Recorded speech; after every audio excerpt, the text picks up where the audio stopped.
నీ fans waiting ఇక్కడ. Hi. Hello family members. Welcome back to my channel. Good evening my subscribers. ఈరోజు మనం bachelors type chicken pakoda చేస్తున్నాం. 31st night కదా, ఆ మాత్రం ఉంటుంది చూడండి ఒకసారి. మనకు తెలిసిందే మామ. దాని తర్వాత ఇంకా కడిగిన తర్వాత ఏం చేస్తామంటే అల్లుల్లి పేస్ట్ వేసుకుంటాము.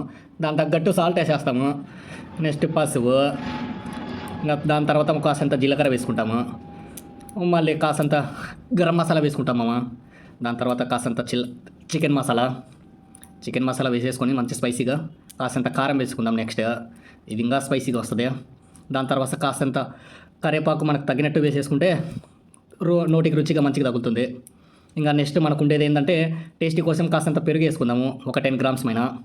ఎందుకంటే మంచి స్మూతీగా వస్తుంది. కాస్తంత ఒక హాఫ్ లెమన్ పిండేసుకొని అలా కాసేపు తిప్పేసి ఒక్కసారి 1 to 2 times మిక్సప్ చేసేసి పిసికేసి గసికేసి దాన్ని సంపేసి ముద్దేసి ఆల్రెడీ చచ్చిపోయిన కొడినే కానీ మళ్ళీ చంపేస్తాం. ఎందుకంటే దాన్ని పిసికి పెట్టేసి అంతకుమించి మనం చేసేది ఏముంది, మన టేస్టీ కోసం ఏమైనా చేసేస్తాం. అది కాసంతసేపు పిసుకుతానే చంపేస్తాడు దాన్ని.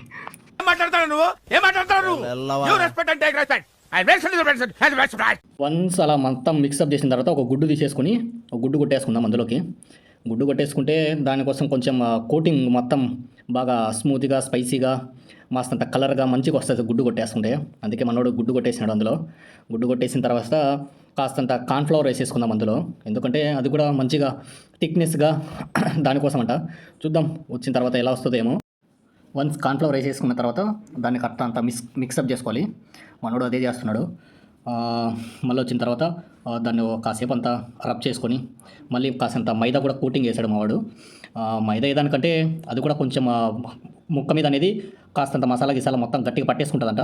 వన్స్ అలా మొత్తం కోటింగ్ కొట్టేసుకున్న తర్వాత మనకు 1 to 2 hours మంచిగా నానబెట్టేసుకుంటే ముక్కకు మసాలా అనేది మంచిగా పట్టేసుకుంటుంది మామ. ఇంకా చూసేద్దాం. మనం 1 to 2 hours దాన్ని అలా గాలిలో వదిలేద్దాం. ఆల్రెడీ చనిపోయిన దానికి మనం రెస్ట్ ఇన్ పీస్ శాంతిని కులికిద్దాం. అంతకుమించి మనం చేసేది ఏం లేదు ఇక్కడ. ఇంకా నెక్స్ట్ వచ్చేసి ఇలా నానబెట్టిన తర్వాత 1 to 2 hours మనం ఆయిల్ మొత్తం బాయిల్ చేసుకున్న తర్వాత మనం ఇలా ఒక్కొక్క పీస్ని డీప్ ఫ్రై అయిన ఆయిల్లో వేద్దాం.